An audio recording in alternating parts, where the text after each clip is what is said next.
Assalamualaikum warahmatullahi wabarakatuh. Kembali lagi di channel kita guys, Komikpedia Channel. Komikpedia Channel, dimana channel ini akan membahas tentang unboxing ya, sama packing. Terkadang juga kita akan review singkat masalah komik-komik baru, komik-komik premium atau komik-komik lama. Nah teman-teman, jangan sampai lupa untuk like dan subscribe video ini agar tetap eksis di YouTube. Dan juga jangan sampai lupa untuk beli komiknya di Tokopedia saya, Nanang Also, Kabupaten Banyuwangi, karena banyak komik baru, komik langka, komik yang masih layak untuk dikoleksi dan tentunya masih berkualitas.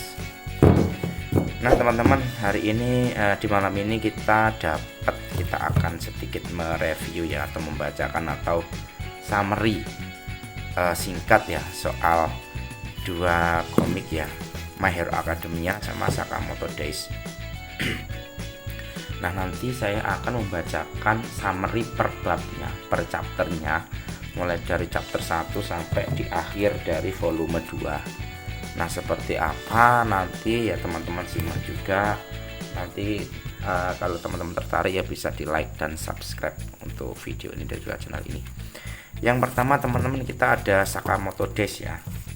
Ini Sakamoto Days terbitan Yuto Suzuki ya.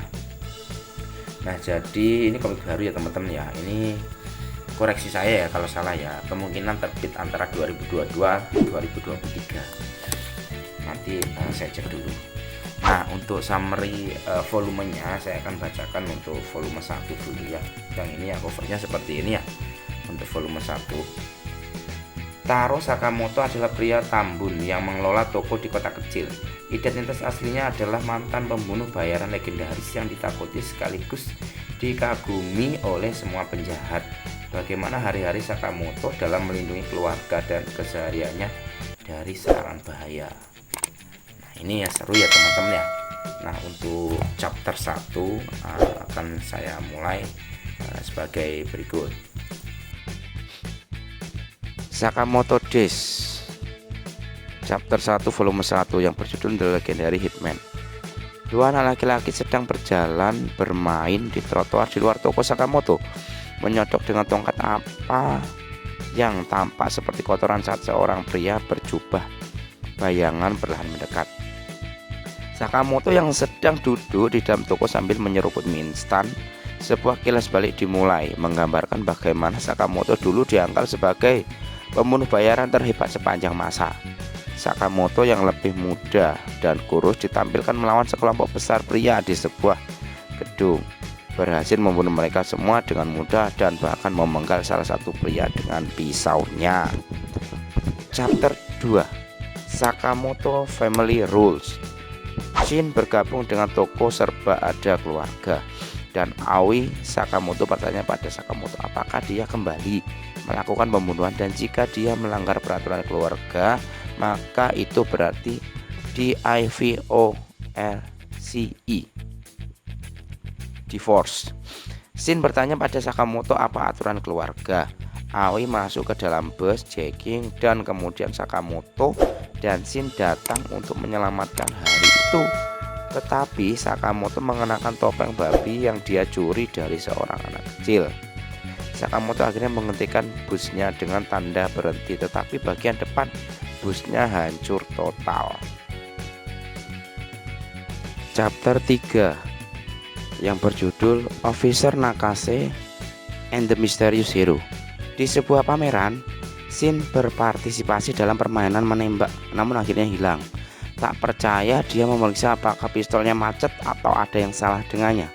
Taro bagaimanapun mencapai setiap target dan mendapatkan semua hadiah, mengganggu pemilik yang berteriak padanya untuk tidak pernah kembali ke gigitan mereka. Petugas Nakase menunggu mereka dan menegur mereka bahwa ini bukan tempat parkir.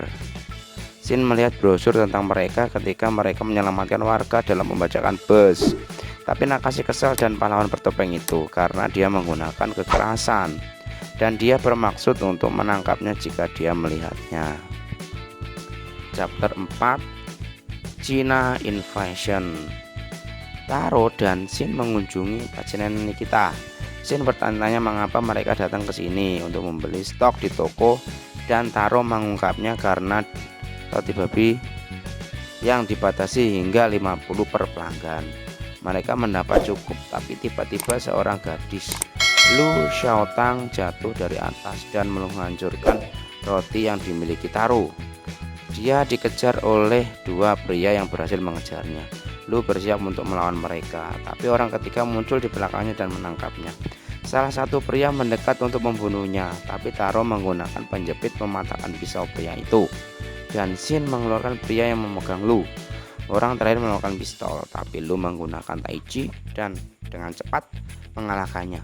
Karena semakin banyak pria muncul yang mengira Taro dan Shin adalah bagian dari geng Lu, kelompok tersebut memutuskan untuk melarikan diri. Chapter kelima, versus Sonhee dan Bacho.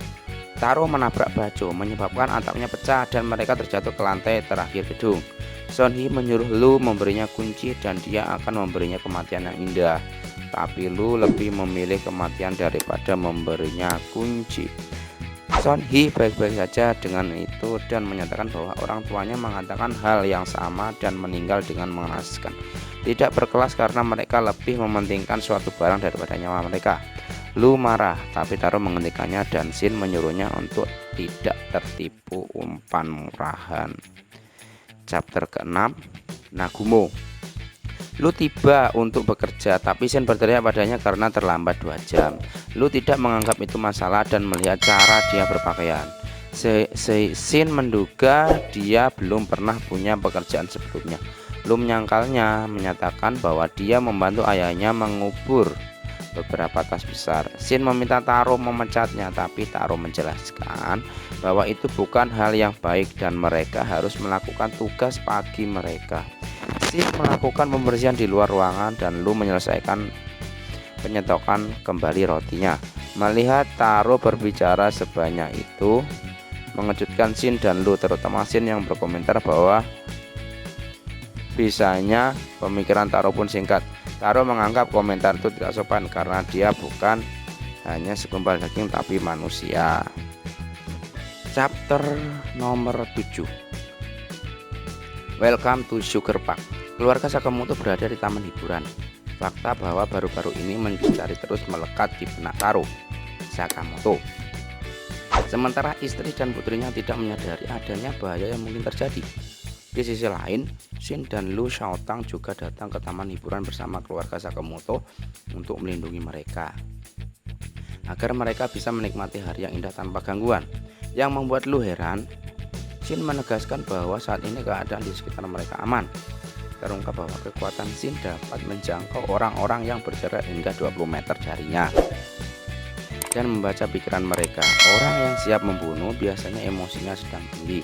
Dalam kata-kata Shin, menggunakan kekuatan itu seperti menyetel radio. Jadi pikiran orang lain tidak selalu terbaca olehnya jika dia tidak berkonsentrasi. Itulah chapter 7 di volume 1 ya, atau akhir dari volume 1. Nanti kita akan lanjut di volume kedua.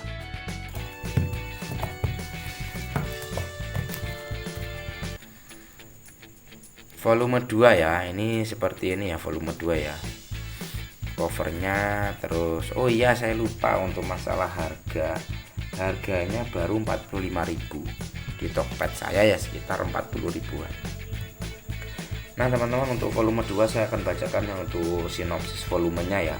Shin berhadapan langsung dengan pembunuh bayaran nyentrik yang mengincar Sakamoto. Bagaimana cara Shin melawan musuh yang pikirannya tak terbaca? Berikutnya Sakamoto dan rombongan sempat berhasil melindungi hari libur yang damai di taman bermain. Tapi tangan jahat sepasang pembunuh bayaran lihai mendekati mereka. Bagaimana kelanjutan misi super sulit yang Sakamoto rahasiakan dari keluarganya? Ini volume 2 ya, dan isinya sebagai berikut. Volume 2, Dimulai dari chapter 8 yang berjudul Showtime. Shin menghadapi Tatsu di rel. Dia mencoba membaca pikirannya, tapi tidak mampu. Membuatnya percaya Tatsu adalah pria yang bertindak sebelum berpikir. Shin menyadari kereta roller coaster yang akan datang dan melompat. Tatsu melakukan hal yang sama, tapi juga melemparkan pisau ke arah Shin. Shin tahu dia tidak bisa menghindari kedua pisau itu dan menghindari salah satunya. Tapi pisau lainnya menggaruk kakinya saat dia mendarat. Penglihatannya menjadi kabur dan dia menyadari pisau itu mengandung racun. Tatsu menjelaskan bahwa itu adalah campurannya sendiri dan Shin mungkin akan mati. Chapter 9 yang berjudul Boiled and Obiguro. Lu memberikan obat menawar obat tetes mata pada Shin. Taro bertanya pada Tatsu siapa yang mempekerjakannya. Tapi Tatsu bertanya-tanya apakah dia akan melepaskannya jika dia memberitahunya. Lu mengambil pisau beracun Tatsu dan menusuk bahunya. Dia kemudian mulai membuang obat penawarnya setetes demi setetes, menyuruhnya untuk mulai berbicara sebelum semuanya hilang. Tatsu segera mengungkapkan bahwa dia dipekerjakan oleh Dodenkai Ltd, agen pembunuh. Chapter 10 yang berjudul Hard Boiled. Kelompok tersebut menjelajahi rumah sakit berhantu dan segera diserang oleh zombie. Namun Shin dan Taro menyadari bahwa mereka adalah seorang pembunuh dan segera merawatnya. Sementara itu, Boiled dan Obiguro mengamati kelompok tersebut dari ruang pengawasan. Obiguro sangat senang melihat Taro beraksi, tapi baik-baik saja meninggalkannya ke Boiled karena dia adalah teman istimewanya. Boiled membuka sebotol alkohol dan meminumnya semuanya, menyatakan bahwa Taro bukan temannya. Chapter 11 Sakamoto versus Boiled. Duel antara Sakamoto dan Boiled sangat menegangkan. Sakamoto melancarkan serangan ke Boiled namun dapat dihindari dengan mudah. Bahkan ia mampu menyerang balik sampai Sakamoto terkapar. Di akhir pertarungan ternyata Sakamoto belumlah mati. Ternyata ia mampu menyerang balik ke arah Boiled sampai jatuh. Apakah yang akan terjadi selanjutnya kepada Boiled? Chapter 12 Surge of Strength. Ternyata Boiled masih berdiri tegak. Mereka berdua bertarung sampai keluar gedung. Sakamoto balik mendesak Boiled dengan beberapa pukulan tajam yang menghujam ke tubuhnya. Di sisi lain ada dua sosok wanita yang membantu Sakamoto bertarung. Siapakah sosok itu dan bagaimana keadaan Boiled di akhir pertarungan dengan Sakamoto? Chapter 13 Video Rental. Setelah pertarungan yang dahsyat, Boiled dan Sakamoto berteman sampai mereka mendapatkan harga buronan. Mereka pun berjalan-jalan menghabiskan waktu bersama sehingga mereka tidak sadar bahwa menjadi buronan adalah hal yang salah. Volume 14 yang berjudul Stealth Mission. Di markas Dodenkai ada quest yang dikeluarkan untuk membunuh Sakamoto yang menjadi buronan. Sakamoto pun tidak tinggal diam. Ia dan rekannya menyusup ke markas tersebut untuk membunuh para pekerja yang memburu dirinya. Seperti apa keseruan penyusupan di markas Dodenkai tersebut? Chapter 15 Sakamoto bertemu dengan Nagumo di markas Dodenkai. Bahkan Nagumo pun terkejut dengan kelakuan Sakamoto yang menyusup ke markas. Ternyata beberapa anggota Dodenkai sudah mati diburu oleh seseorang. Siapa orang tersebut yang membuat Sakamoto dan Nagumo terkejut? Chapter 16 yang berjudul Departemen Store War. Sakamoto dan rekannya menuju ke salah satu mall untuk menjalankan misi yang sangat rahasia. Mereka pun masuk dan mulai menjalankan misinya untuk mendapatkan sebuah ransel khusus. Di salah satu event ada kejadian tak terduga yang membuat terkejut. Kejadian apakah itu? Dan ini menjadi akhir dari volume 2. Nanti kita akan sambung di volume ketiga. Nah itu saja ya teman-teman ya untuk sedikit review singkat dari dua komik baru ya, atau komik premium yang menurut saya bagus untuk dikoleksi, yaitu Sakamoto Days dan My Hero Academia. Dan teman-teman jangan sampai lupa untuk like dan subscribe video ini dan juga channel ini agar tetap eksis di YouTube. Terima kasih, kurang lebihnya saya mohon maaf. Saya akhiri, wassalamualaikum warahmatullahi wabarakatuh, sampai jumpa. Yeah.